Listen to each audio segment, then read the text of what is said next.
This lecture addresses the idea of logotherapy as a supplementary therapy. That which it supplements or fills out and completes is psychotherapy. What is the difference between logotherapy and psychotherapy? Logotherapy is about the values, the goals, the meaning and the purpose which human personality ideally embodies and expresses. Psychotherapy, and there are many schools and types of psychotherapy, is a science of healing illness in human personality. Logotherapy is about the norm of wellness in psychological terms. Psychotherapy is about the treatment of unwellness. Тож, сьогодні ми розглядаємо ідею логотерапії як додаткової терапії. Те, що вона доповнює або заповнює і завершує, це є психотерапія.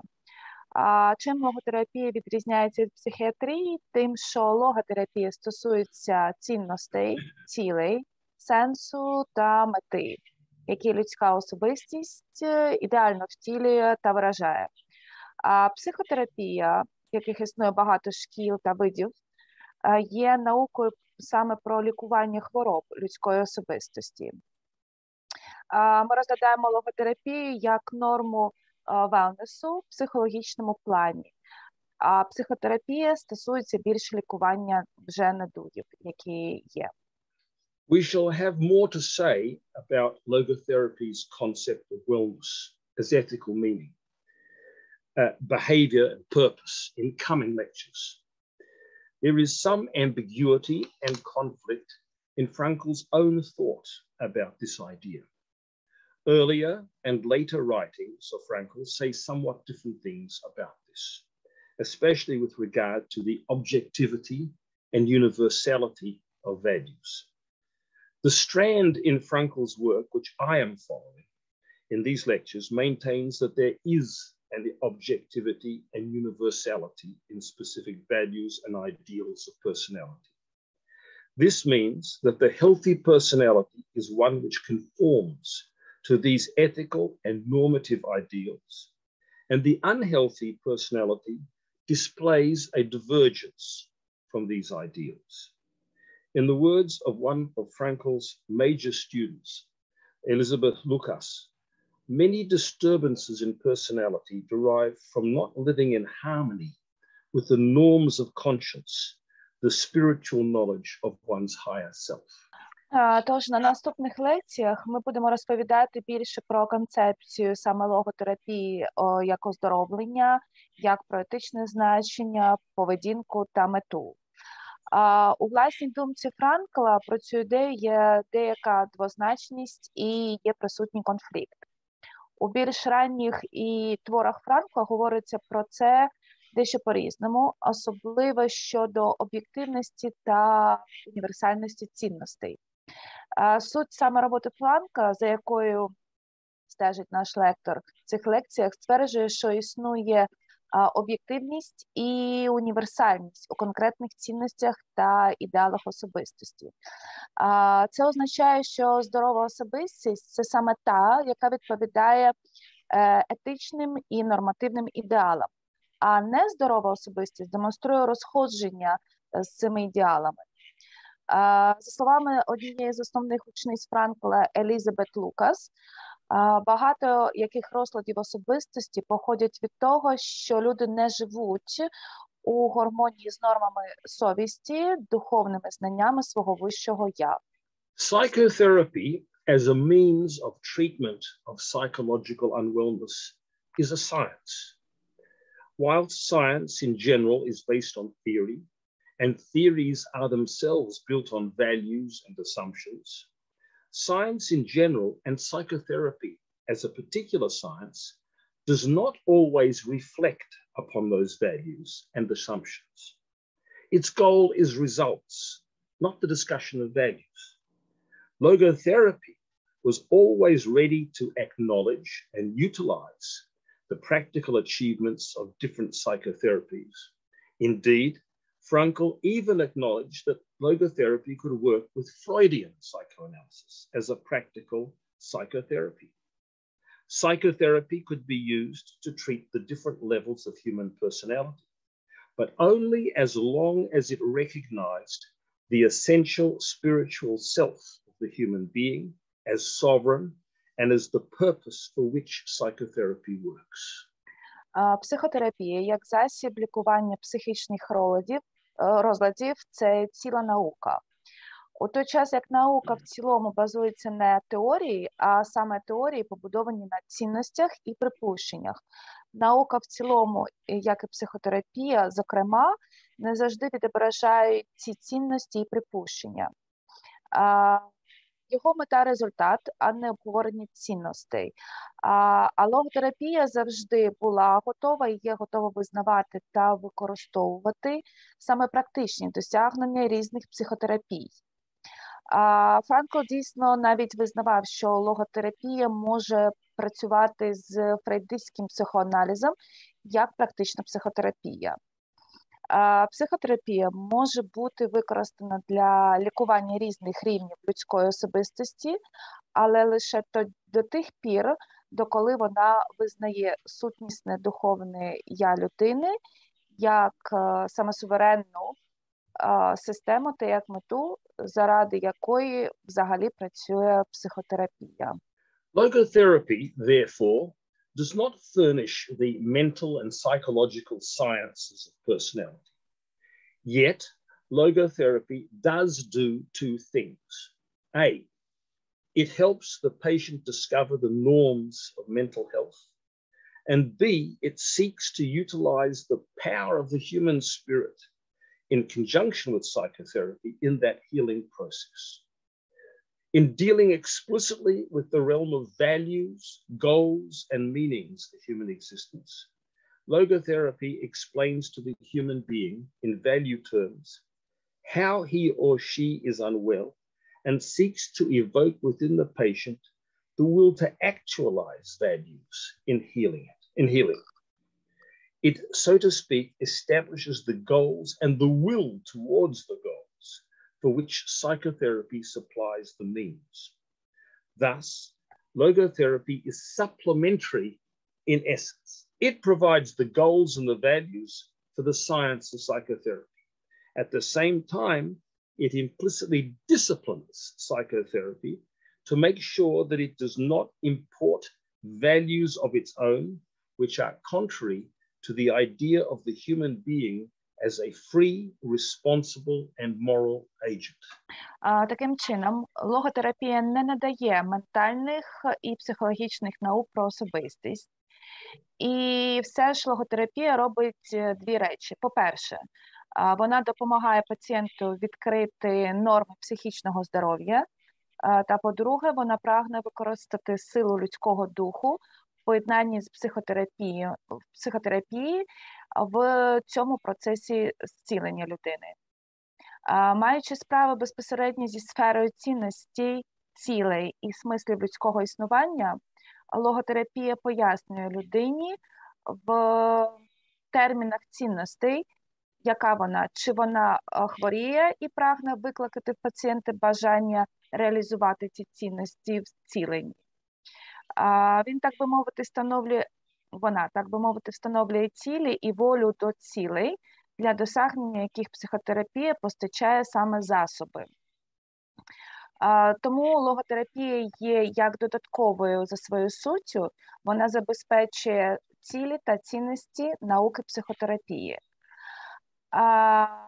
У той же самий час імпліцитно психотерапія дисциплінує, щоб переконатися, що вона не імпортує власні цінності, якось суперечить ідеї людини як вільного та відповідального або морального агента. It is of great importance to logotherapy to determine the level of personality at which a particular psychological illness operates. The reason for this, as we shall see, is that the power of the free and responsible human spirit, the subject of logotherapy, varies in accordance with the different levels of personality. These levels of personality, as noted in earlier lectures, are first, the bodily, emotional, or the physiological and biological level of personality. Secondly, there is the mental or psychological level of personality, which is concerned with perception and control. Thirdly, there is the meaning or noetic level of personality, which is concerned with meaning and values which orient personality as a whole. Для логотерапії велике значення має визначення рівня особистості, на якому і проявляється те чи інше психологічне захворювання. Причина цього, як можна побачити, полягає в тому, що сила вільного і відповідального людського духу, це і є предмет логотерапії, зміцнюється відповідно до різних рівнів особистості. Ці рівні особистості, як зазначалося раніше в лекціях, є спочатку тілесно-емоційними або фізіологічними і біологічними рівнями особистості. А по-друге, існує психічний або так званий психологічний рівень особистості, який пов'язаний зі сприйняттям і контролем. І по-третє, існує смисловий або неотичний рівень особистості, який пов'язаний зі значеннями і цінностями, які орієнтуються особистістю в цілому. It is possible for what looks like the same illness to be quite different depending on the level of personality at which it is manifested. Frankl gives as an example depression. Depression can have a biological and hormonal expression at the bodily or physiological level of personality. It can also be associated with anxiety and perception at a mental level. Finally, depression can have an existential expression. It can be a spiritual or intellectual despair, a sense of meaninglessness. Psychological illnesses manifesting particularly on one level of personality can have causes which originate also in other levels of personality. Generally speaking, we associate psychosis with the physical or bodily level of personality.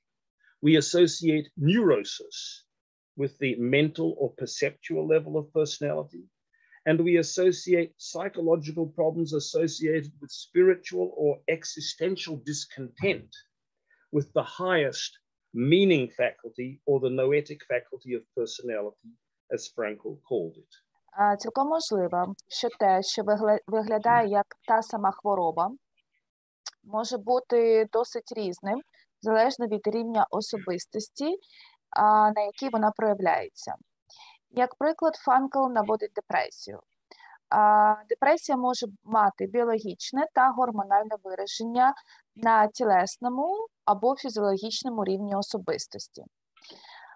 Це також може бути пов'язано із тривогою та сприйняттям на розумовному рівні. І депресія також може мати екзистенціальний вираз. Це може бути або духовний, або інтелектуальний відчай, або відчуття безглуздості тощо. Психологічні захворювання, які проявляються на одному особистісному рівні, можуть мати причини, які походять також на інших рівнях особистості. В цілому ми асоціюємо психоз із фізичним або тілесним рівнем особистості.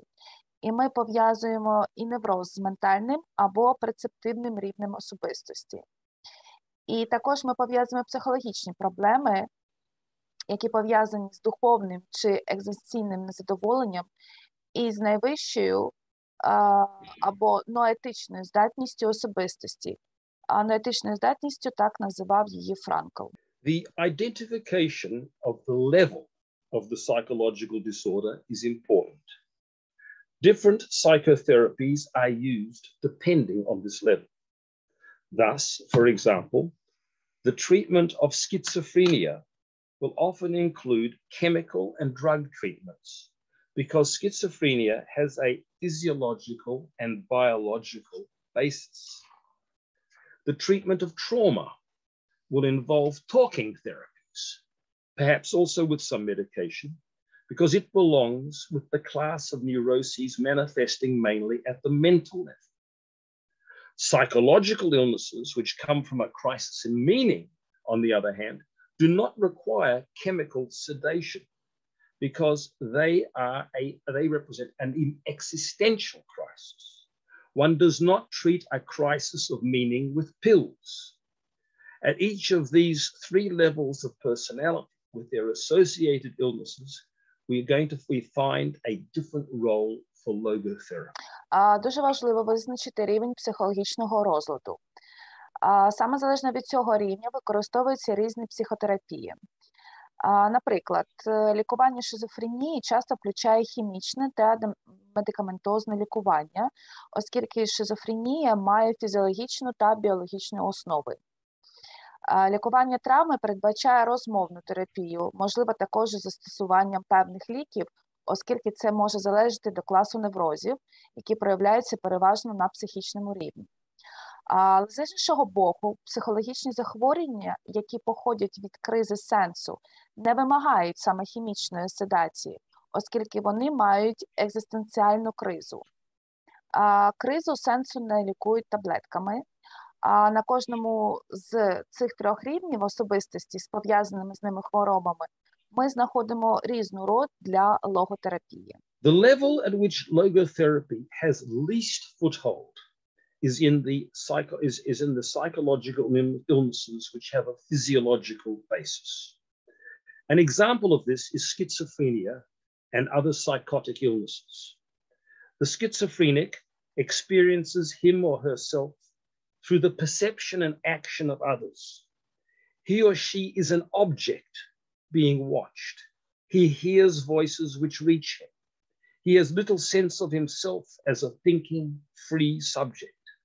As an object in his own eyes, he is depersonalized. This breakage in the very ability of the schizophrenic to understand him or herself as a free, choosing and deciding subject makes it very hard for him or her to hear himself, his own inner being. As little as he relates rationally to others, so little does he relate to himself, his own inner moral and spiritual self. Рівень, на якому логотерапія має найменшу опору, це психологічні захворювання, які саме мають фізіологічну основу. Прикладом цього є шизофренія та деякі інші психотичні захворювання. На прикладі шизофреніка він відчуває себе через сприйняття та дії інших. Людина є об'єктом, за яким спостерігають, він чує або вона чує голоси, які до нього доносяться. Він або вона відчувають собі мало як мислячого вільного суб'єкта. Як об'єкт у власних очах, ця людина знеособлена. І саме така ломка самої здатності хворого на шизофренію розуміти себе як суб'єкта, який вільно вибирає і приймає рішення, ускладнює людині чути себе та відчувати свою внутрішню сутність. Наскільки мало людина розумно ставиться до інших, настільки мало вона ставиться до самої себе, своєї власної внутрішньої моральної опори та духовного «я». What logotherapy can do is to help the schizophrenic locate that fragment of his own healthy sense of self and hence the residue of freedom which he has towards his circumstances, including his own illness. It is possible, and the schizophrenic sometimes by him or herself finds this healthy, moral, deciding self. Frankl tells a story of how even without a therapeutic intervention, a schizophrenic or delusional individual may gain sudden access to their inner intact essence, radically distinguishing it from their routine delusional state.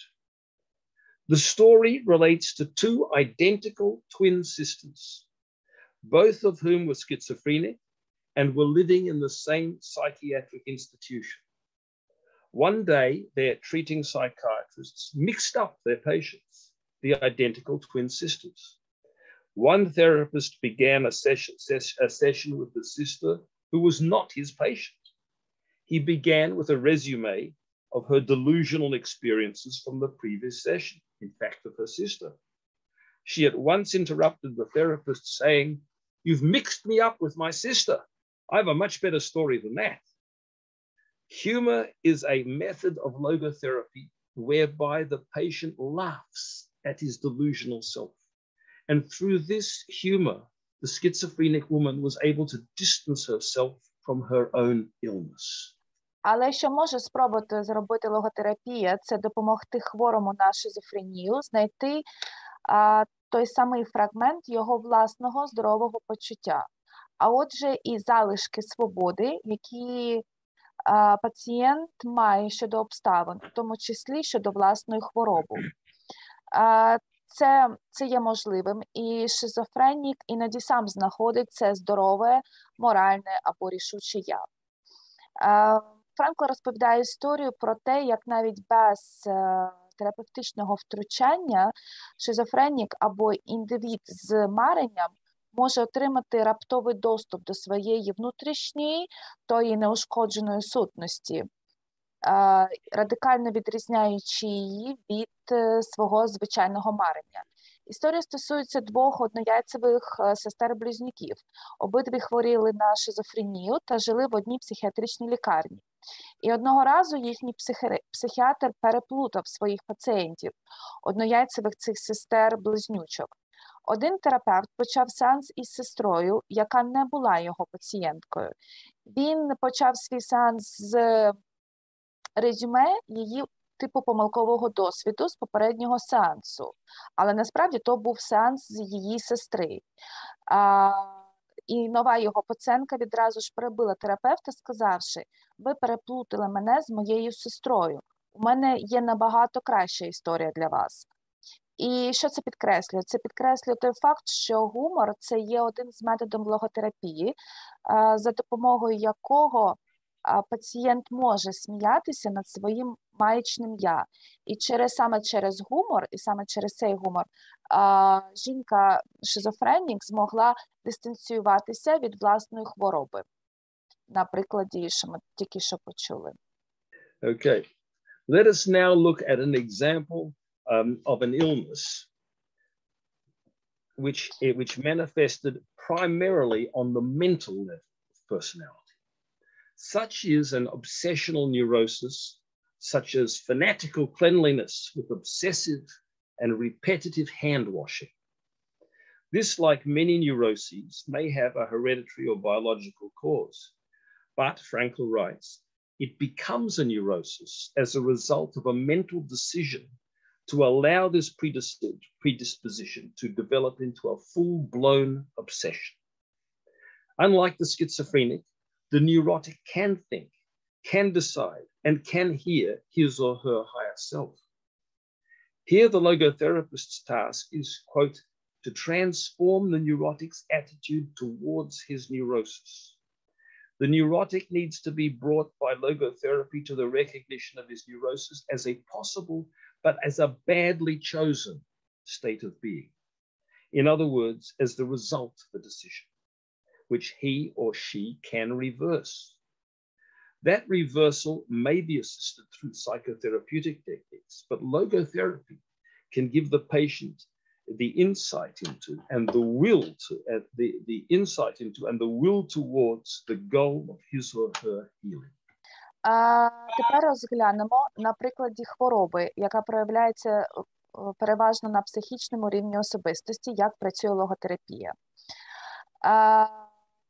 Ми розглянемо на прикладі нав'язливого неврозу, наприклад, фанатична чистота з нав'язливим і повторюванням, наприклад, миттям рук.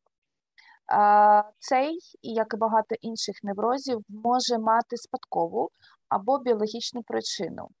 Але Франкл пише, що невроз стає результатом психічного рішення дозволити саме цій схильності перерости в повномасштабну одержимість. На відміну від шизофреніка, невротик може думати, приймати рішення і чути своє та вище «я». Тут завдання логотерапевта полягає в тому, щоб трансформувати ставлення невротика до свого неврозу. Невротик повинен бути приведений за допомогою логотерапії до визнання свого неврозу як можливого, але як невдало вибраного стану буття. Тобто, іншими словами, як результату рішення, яке може бути змінено.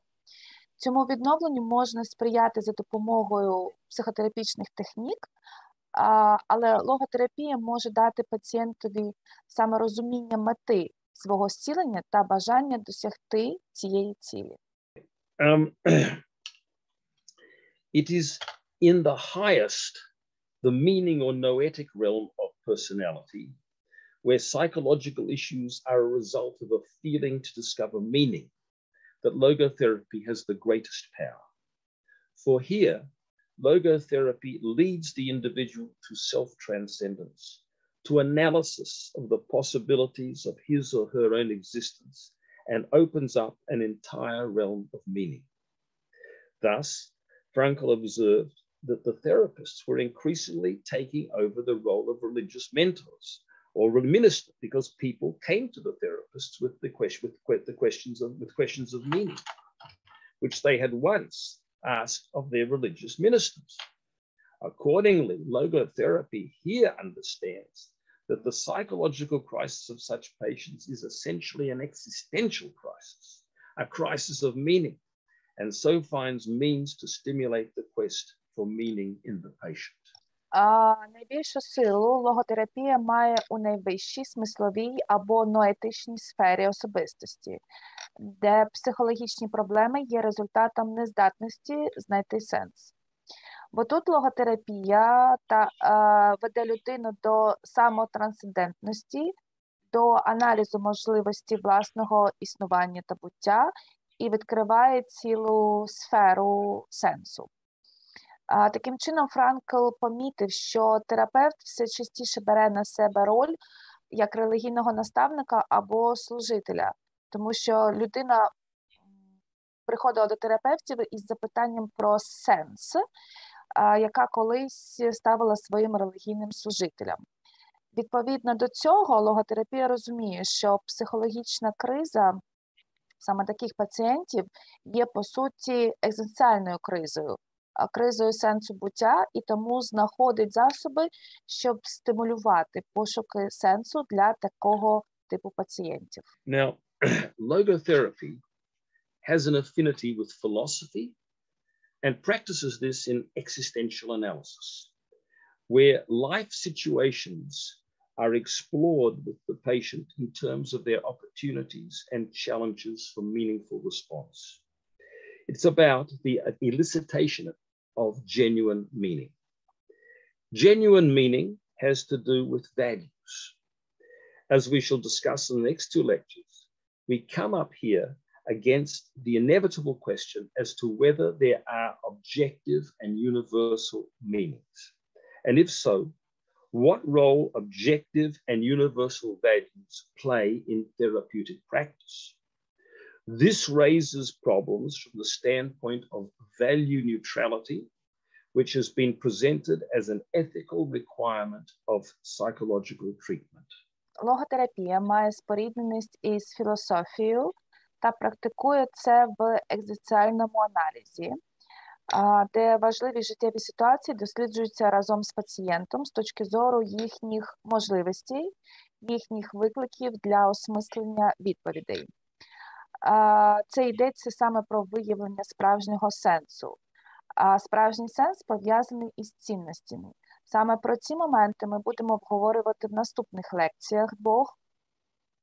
Але наразі ми стикаємося з неминучим питанням про те, чи існують об'єктивні та універсальні значення. І якщо так, то яку роль відіграють об'єктивні та універсальні цінності в терапевтичній практиці. Це викликає проблеми з точки зору нейтральності цінностей, яка є представлена як етична вимога психологічного лікування. Why posit value neutrality, that we refrain from ethical judgments, as a requirement of psychology? One answer given by some is that we do not know what is right and what is wrong, what is right and what is a wrong norm of human behavior. This was not the view of Viktor Frankl, certainly in many of his writings. He was not a moral relativist and believed in universal values. There is another reason for the therapist not to state values openly, and this is because there may not be any benefit in preaching values to the patient, even if they are true values and values which the patient needs to know. This is because meaning and values are effective and resonant only when the patient comes to them by him or herself. Frankl did indeed seek to lead his patients in their own discovery of what are universal values. Навіщо вважати ціннісний нейтралітет в той момент, коли ми утримуємося від етичних суджень, як вимогу до психології?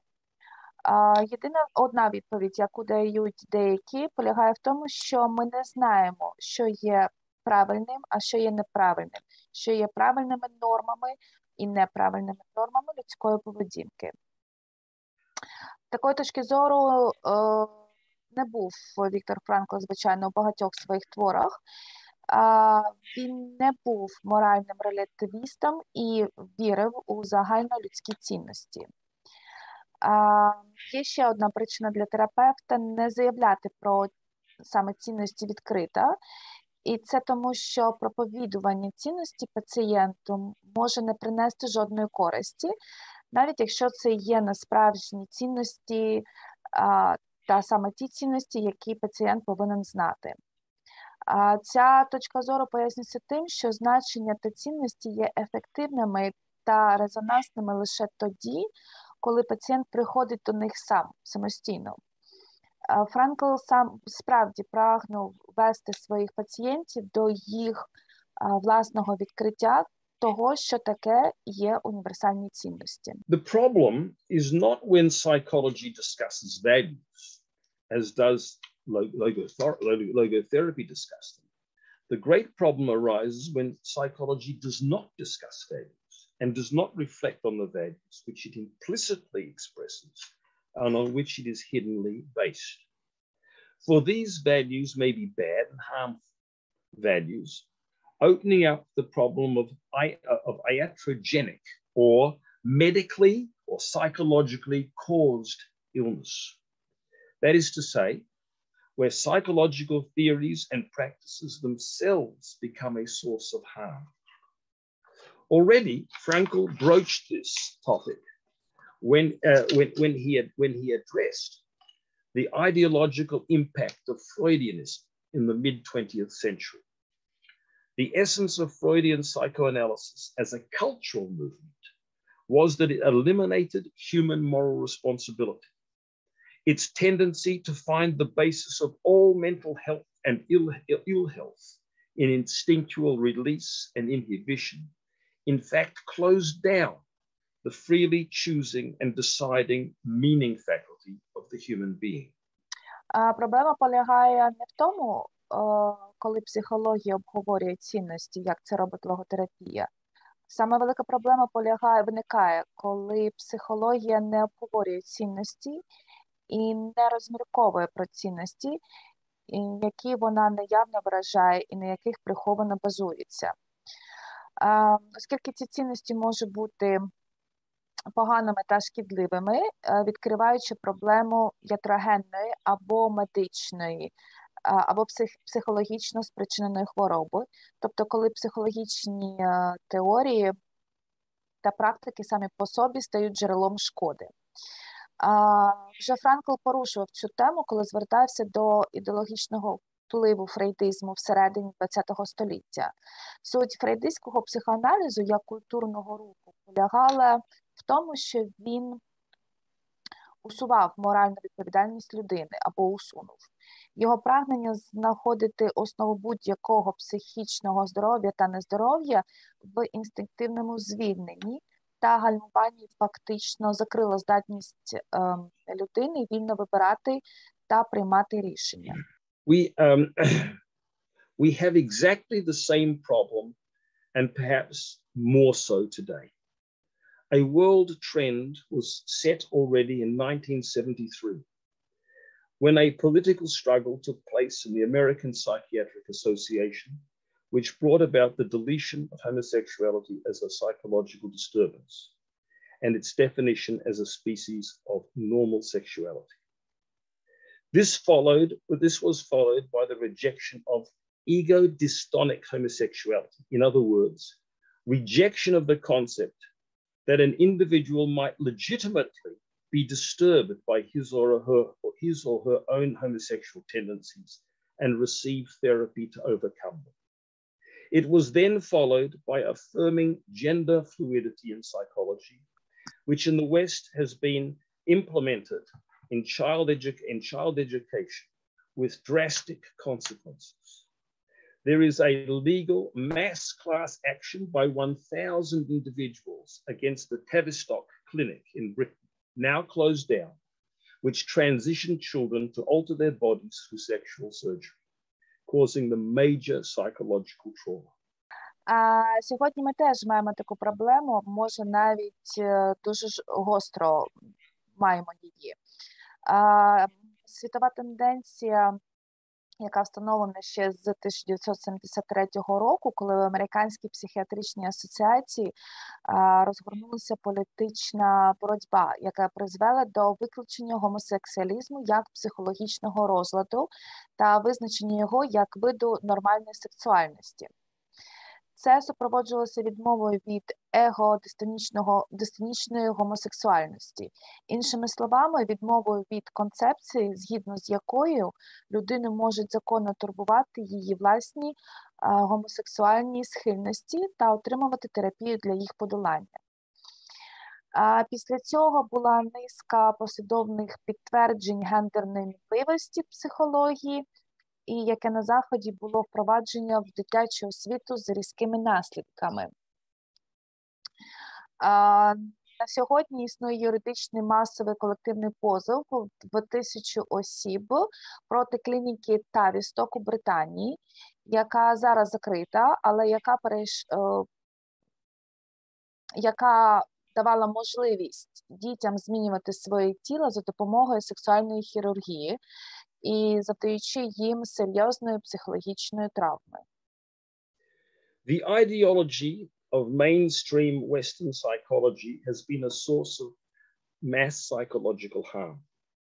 And it is because they have dispensed with logotherapy and with the reflection on values and the rejection of universal values and norms of human personality. We see with our own eyes the harm that can be caused by psychotherapy without logotherapy. Ідеологія основної західної психотерапії була джерелом масової психологічної шкоди. І це тому, що вони позбулися логотерапії та рефлексії над цінностями та відмови від універсальних цінностей і норм людської особистості. Ми на власні очі зараз бачимо шкоду, яку може завдавати психотерапія без логотерапії. You're welcome. So we move to the questions, right? Yes, please. Да, наразі ми переходимо до питань. Угу. Дякую тобі, Олександр, за переклад. Будь ласка. Дякуємо шановному доктору Шімону. Колеги і учасники, і гості, нагадую, що можна писати в чат запитання, які є у вас до нашого головного спікера стосовно сьогоднішньої теми. Можна підіймати руку і задавати питання голосом. Давай почну з себе тоді, Олександра. У мене є таке питання стосовно якраз сьогоднішньої теми. Чи можемо ми сказати, враховуючи те, що ми сьогодні почули, що логотерапія може бути одним із напрямків терапії, яка буде більше як або може бути такою профілактичною і попереджувальною? Dr. Cohen, thank you much. The question is from Andrei, our organizer today. He thanks you for the lecture, and his question is, can we say that logotherapy can be like a stage to prevent the psychological diseases and to stabilize the mental or any other questions before going deep into the treatment? I think that Frankel would say that particularly, well, of course, it depends at what level. If we're talking about psychosis or neurosis, he would probably say we must engage. The logotherapist needs to be working also with a psychotherapist, or maybe he's both himself. He could be both. But certainly in some areas, yes, where it is not, where the disorder is more at a noetic level, at a meaning level, yes, the logotherapist by himself can do a lot. But I think that Frankel himself would say that at the deeper levels, psychosis and neurosis both have to work together. Either the therapist has got both capabilities, or he works together with the therapist. Thank you. Доктор Шимон каже, що все залежить від того, на якому вже рівні знаходиться людина, але він бачить це, що дійсно, якщо ми будемо казати про вже серйозні розлади, то Франкл рекомендував би працювати з паралельно, брати логотерапіста та терапевта, або навіть же психіатра. Але так, логотерапія як окремий вид може дуже-дуже багато. Все залежить від того, на якому рівні знаходиться вже людина і її психічний стан. Дякую. Thank you, доктор Шимон. І є питання в чаті, і є питання у нас від учасника Олена. Пані Олено, будь ласка, озвучте голосом, а потім я задам питання з чату. Доброго дня. Моє наступне питання. Як ви гадаєте, за досвідом, чи як це озвучує саме Віктор Франкл, в якій площині можна шукати оці самі сенси і цінності? В площині інтелектуалізації або в емоційній площині? Чому задають саме таке питання? Якщо ми шукаємо сенси, особливо зараз під час війни, це в практичній роботі, заради чого жити, як жити далі, багато людей розуміють і говорять мені, як психологу, що сенс, можливо, в дітях, сенс, можливо, в розвитку, мій сенс життя, можливо, в допомозі батькам, в допомозі Україні.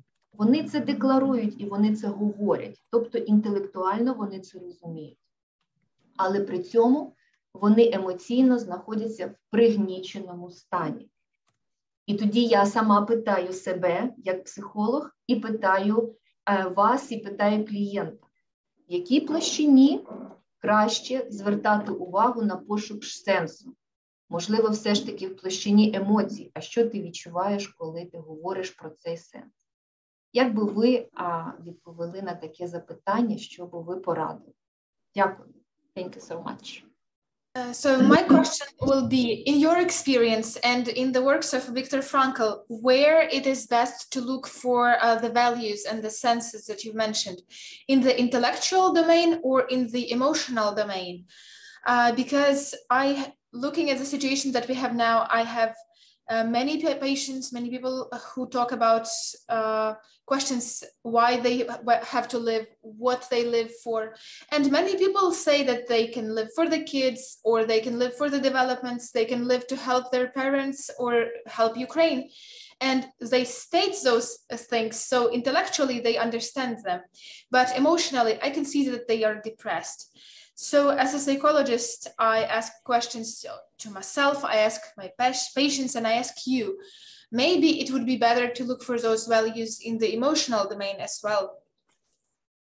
Well, I think that in fact, what the spiritual dimension of the human being does is to inform the emotional response and the intellectual response. It's not just, after all, when we speak about meaning affects our feelings too. Meaning impacts our way we think. It impacts the way we feel. So there's no question that finding meaning is not something which is separate from emotion. I think emotions flow on from beliefs and meanings. Does that make sense to you?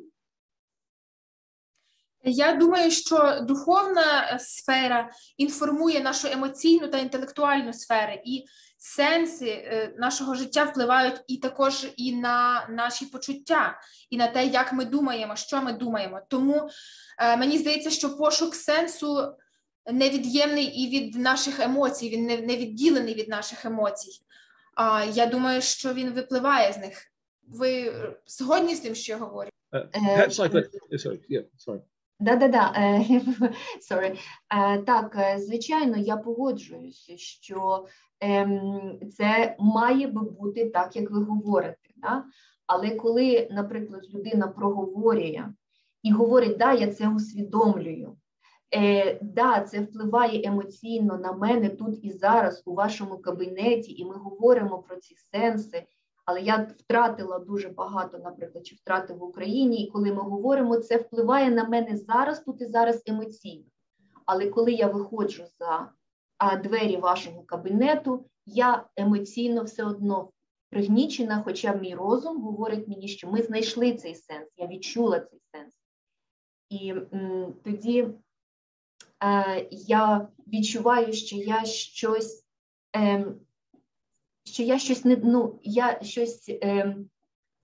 не роблю не так, що я не в тих сенсах знаходжуся, що десь воно має бути в іншому площині. І тому я відчуваю себе трошечки розгубленою, коли я починаю говорити про сенси. Я просто відверта зараз з вами і хотіла би отримати допомогу в цьому питанні і роз'яснення. I definitely agree with you that it has to be the way you said, but I have people who say that, yes, it impacts me, and we discuss their senses, their meanings. We discuss the things that they lost and how it impacts them emotionally. And when they leave the room, they still feel depressed, despite the meanings that they found, and intellectually they understand them. But they still feel depressed, and I feel that I am missing something and that I'm doing something wrong in looking for the meaning. I'm feeling a bit lost, I will be honest with you. Yeah. Well, I'll be very honest with you. I'm a writer and a philosopher. I've translated the works of Frankl, and I don't have a great deal of clinical experience. But I will say that the point that I was making is that logotherapy and psychotherapy go together. They should be unified. It could be that there are psychotherapeutic ways of helping a person, even when they have meaning. It may not be enough. We need the techniques of psychotherapy to come in also to assist logotherapy, just as logotherapy guides psychotherapy. Now, I don't know whether that means that they need to take antidepressants or what it is, but in other words, can you find the combination of logotherapeutic and psychotherapeutic means to help the patient? Я буду з вами теж відвертим. Я більше маю такого теоретичного досвіду, ніж емпіричного. Я багато перекладав. Проте, як я згадував, вже логотерапія і психотерапія працюють пліч-опліч. Вони повинні працювати в одному підході часто. І, можливо, саме психотерапія допоможе вам знайти відповіді, тому що самого сенсу може бути недостатньо для цієї людини. І тоді можуть знадобитися психотерапевтичні техніки, можливо, допоможуть антидепресанти. І, можливо, ви зможете знайти комбінацію логотерапії і психотерапії, яка допоможе цій людині. Угу. Дякую за питання і за відповіді, і за чудовий переклад. Наступні питання з чату. Я бачу піднята рука у пані Ольги Карпенко. Ага. Пані Ольго, у вас буде можливість задати питання після питання з чату. Ярослава Бугерко. Що є критерієм нейтральності цінностей і як відрізнити позитивні і негативні цінності? So thank you for the answer. And the next is the question from our chat. What is the criteria for a neutrality of values and how we can distinguish positive and negative values? Okay. This is something which I'm going to discuss in the next 2 lectures. If you don't mind, it is a topic by itself. But if you kindly stay with me, I'll answer that question in the next 2 lectures. Я попрошу це питання трішки відкласти, тому що відповідь на нього я дам на наступних 2 лекціях, адже воно є дуже великим, і відповідь на нього буде надана. Будь ласка, залишайтеся з нами в наступних лекціях. Окей, питання зафіксуємо і на наступну лекцію перенесемо. Так що, Ярослава, дочекайтесь наступної лекції, буде вам відповідь. Ольга, пані Ольга, будь ласка, піднята рука ваша. Дякую за можливість і дякую за цю лекцію. Прошу, будь ласка, уточнення. Логотерапія – це все-таки пошук сенсів, чи це привнесення певних сенсів у терапевтичну взаємодію? Thank you for the lecture and thank you for the opportunity to ask the question. Please clarify, is logotherapy a search for the meaning or is it bringing meanings to the person? It is logotherapy helps people discover meaning. Now, what that means is it is a process of self-transcendence, which actually leads people to meanings which they are able, so to speak, to discover, but which are objective. In other words, there is a concept of conscience which is universal in the human being, and it is accessed when the person practices self-transcendence. But I will be explaining that also in greater length. Логотерапія – це процес, коли ми допомагаємо людині знайти сенси. І це процес самотрансцендентності, який приводить людину до відкриття нового сенсу. Але цей сенс водночас є об'єктивним. І ми також говоримо про свідомість, яка є універсальною для всіх людських істот, і якої ми можемо досягнути. Я теж буду детальніше говорити про це питання на наступних лекціях. Угу. І знову у нас питання в чаті від Ярослави Бугерко. Дякую вам за активність. Якщо цінності психотерапевта і клієнта протилежні, як потрібно будувати логотерапевтичну роботу? We have a next question in our chat, which is, if the psychotherapist and the client have opposite values, how do you organize the logotherapeutical work? I think Frankl was of the opinion that a logotherapist has to be a very refined human being. Now, in other words, the logotherapist himself or herself has to be a self-transcending individual. And when the logotherapist has that ability, has that quality, then he or she is able to draw the patient into the same, I will call it trajectory, which I mean the same course, to go towards objective universal values. It may start as a conflict, but the idea is that there are shared universal values which all self-transcending people can arrive at. So the question is then, this person if the patient is hostile, has that patient, him or herself, already begun the process of self-transcendence? What will happen when that person gets into a mode of self-transcendence. I'm sorry, it's a very long explanation, but the basic idea is that the self-transcendence is something which draws everybody in the same basically in the same general direction. Sorry. Франкл говорив, що логотерапевт має бути сам такою чистою людською істотою, яка займається самотрансцендентністю, і таким чином вона може затягувати свого пацієнта у ту саму ж траєкторію. Але в той же час ми говоримо, що цінності, до яких вона рухається, є об'єктивними та універсальними. І на початку може бути певний конфлікт цінностей, але оскільки вони є універсальними і загальнолюдськими, то людина, яка практикує самотрансцендентність, до них все одно прийде. І питання в тому, чи цей пацієнт уже почав шлях до самотрансцендентності, чи він практикує його. І самотрансцендентні люди також інших затягують на цю траєкторію до загальних цінностей. Так, да, дякую. Дякую, Ольга, за переклад, за відповідь. Я бачу Ярослава, да, будь ласка. Доброго дня.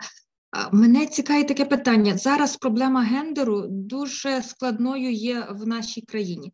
Багато батьків, які є прихильниками класичних, традиційних цінностей, релігійних цінностей, категорично проти того, щоб проводилася ця політика, гендерна політика. Навіть відбувається, наприклад, і проти того, що оці класичні цінності, релігійні цінності, усуваються з шкільної програми. Збираються комітети батьківські, які виступають із, наприклад, проханням ввести курси там чи позапланові для дітей. Як ви ставитесь до цього явища? І в якому напрямку потрібно рухатися для того, щоб ми йшли до дійсно суспільства, яке є отим світлим, в якому переважають ці справжні загальнолюдські цінності? Який ви бачите шлях руху до цього суспільства? Дякую. So I have a question about gender. It's a very complicated question in our country right now, and lots of parents who uphold classical traditional values oppose this new policy. They oppose the fact that the classical traditional values are removed from the classroom, are removed from curriculums, and they actually have parents' meetings in schools to have them back as additional classes for their children. So what is your opinion? What will take us to this good society with shared universal values? I believe that this is an enormously important problem. It must be changed. We see, first of all, the concept of gender fluidity is not part of universal values at all. And to the contrary, it's destructive of universal values. And I'll discuss that more later. Unfortunately, this is a war. I'm sad. This is a war which is going on. It is a spiritual war, and it is a war which must be won. It must be won because it is extremely. We see it I see it in our own society now, all over the place. Children are doing and saying things which they never said before. In other words, this educational policy is actually cultivated a host of sexual variations which did not exist when you had the traditional upbringing, traditional socialization. Unfortunately, a human being is capable of anything. And when you have an education which arrests socialization, which stimulates children to go in different directions, they will go in different directions. I mean, if you look at classical Greek society, now homosexuality was found almost across the whole society because it became a social value. The young men, for a certain period of their life, I've read, they would have a homosexual relationship with older people. That became a norm. Human beings are capable of anything.